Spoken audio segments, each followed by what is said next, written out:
Let me show you how you're going to use focus mode on a Chromebook. By going to your Quick Start menu, you can choose focus mode and set the exact amount of time you would like to use to stay focused on your task.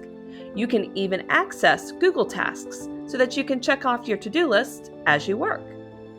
You have the option of adding sounds, either the 4 built-in sounds or something from YouTube Music. You can also choose to turn on Do Not Disturb so that you don't get notifications while you're working. Once you click Start, the timer automatically tucks itself away so it's out of sight, out of mind.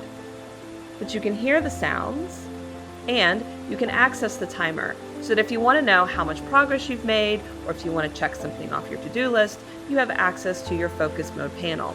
Now you can always go in and you can change the time, or if that sound wasn't pleasing, you can change it to a different sound. But the benefit of using focus mode on a Chromebook is that you can be anywhere on your Chromebook and the timer will still keep working. It will keep you in focus mode. So you can be in a document, on a web browser, or in an app, and when the timer goes off, you know you're finished and ready to move on to the next task.